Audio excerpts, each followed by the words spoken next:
You've been looking for a job in your industry for months now, maybe even years.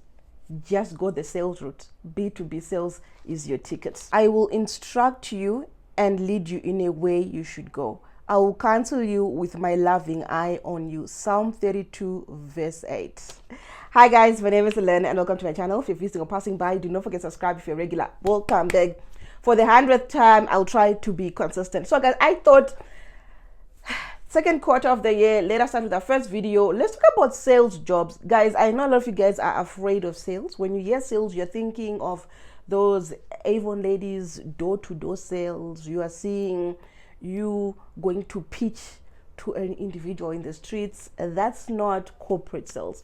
Corporate sales is classier. Corporate sales is easier because as a business selling to a business, they expect you to be selling them something, same way as they've got departments selling to others. That's how business make money. They actually got salespeople, right? So if you have studied something and for some reason or whatever it is, you are struggling to get a job in your industry, look for the sales alternative for that industry, right? Let me give you a practical example, right? If you studied social sciences, you studied your HR, you studied your law, studied maybe political science, I don't know, but social sciences, psychology type, right? And you're struggling to find a job, I'll say this, go and do recruitment. Recruitment is the sales version for social sciences because guys, I work in recruitment, and when I joined recruitment, I thought recruitment was actually me just dealing with people, but no, 75% of that job is sales, and the attributes they want are a salesperson, although the qualifications they want is a social sciences. But if you are not confident, you cannot speak to customers, clients, candidates, you struggle. It's a sales job, pure and simple. And they have I don't know, maybe it could have changed, guys, but they really even check your marks. They really check a lot of stuff. They just want to make sure that you can speak. If you can speak fluent English, you can sell, you will get a job in recruitment. That I could be wrong. Now, the thing is, they do hire a lot of people. Like sales, it's fast-paced, and there's a bit of high staff turnover. That means a lot of people come in, a lot of people quit because not a lot of people can hack it. But what happens if you can hack it? You see? So in case you're wondering what happens, right? So if you're in sales, what happens is you are calling customers. For example, you work for ABC Limited. You're like, hello, hi, my name is Lynn. I'm calling from ABC Limited. I want to find out if you guys are looking for any Hadoop developers, for example, right? So that's the sales part. You're trying to get the project on. Remember, people say, oh, we just landed a project. What do you think is happening? It's a sales transaction. They're like, yes, Len, do this, and then contracts are signed. You're giving the you're given like the mandate to search for this person, whatever. So you see the sales transaction. Then you turn around, sales part on the candidate side. At that level, right? It's very specialized. I'm trying to sell you a job because, mind you, when you get to a certain level in your career, people actually will be hunting you down to accept job opportunities, right? So me as the recruiter, the salesperson, I contact this candidate. I try to sell them on the idea of DC Limited, right?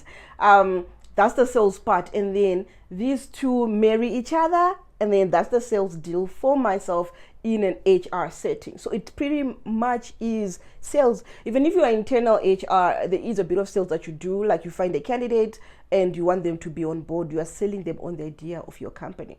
Now, another example that I do have, I did write some notes, guys. As you guys know, if you studied sciences, right? You maybe said some of you guys studied you were on the medicine route, and then just did 3 years, you didn't become a doctor, or you wanted to do lab work, and for some reason you just can't find it.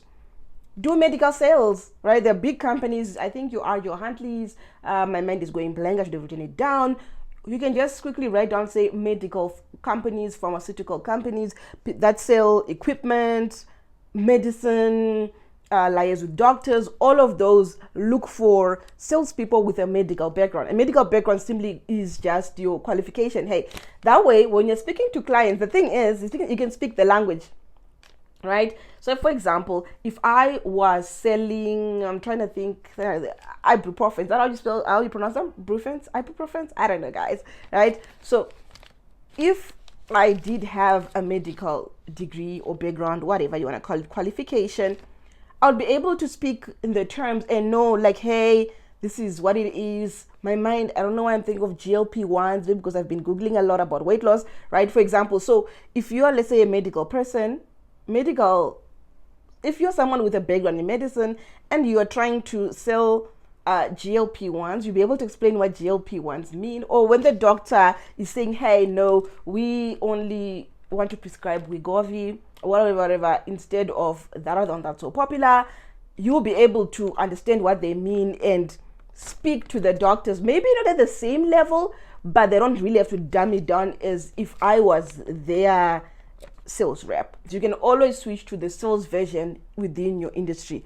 I can go on, guys. Music, you studied music or dramatic arts or anything, you can become a salesperson for equipment companies, equipment manufacturers. For music, you can become a promoter.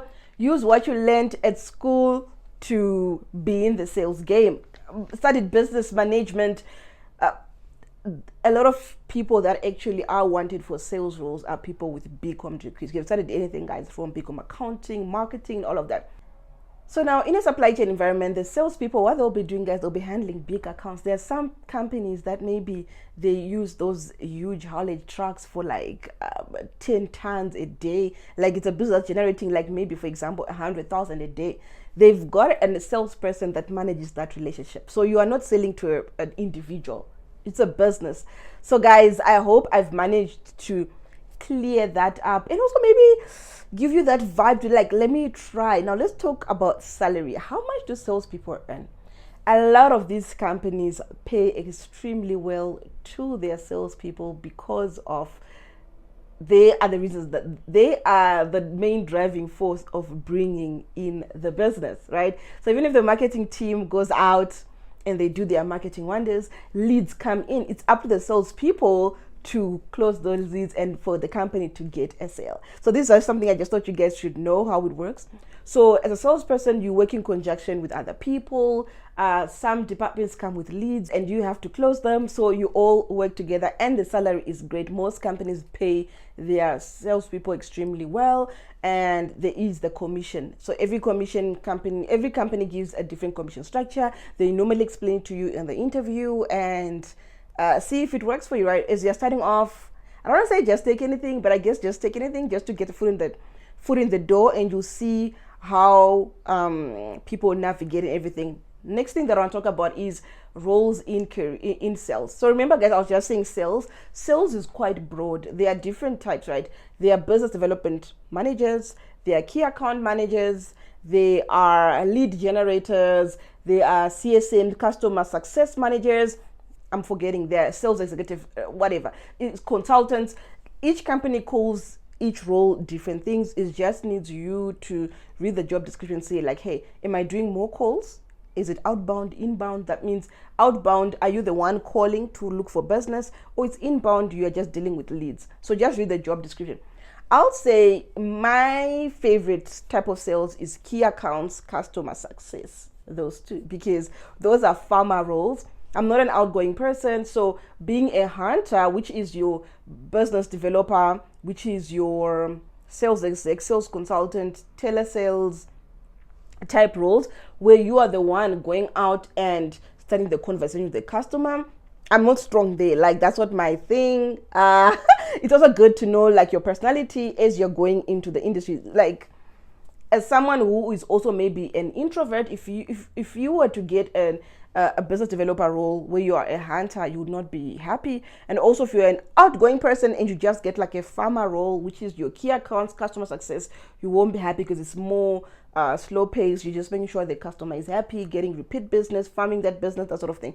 So they're different, but both roles have got their own. Sometimes the business developers get the job, get the deal signed and everything. As soon as they're done, they pass it on maybe to their key accounts or the customer success. Key accounts is someone that is managing that account, making sure, if you've ever worked somewhere, right, those people that call in just to see if you're happy, do you still like your service, whatever. Those are key accounts. Sometimes they try to upsell you something. Those are key accounts.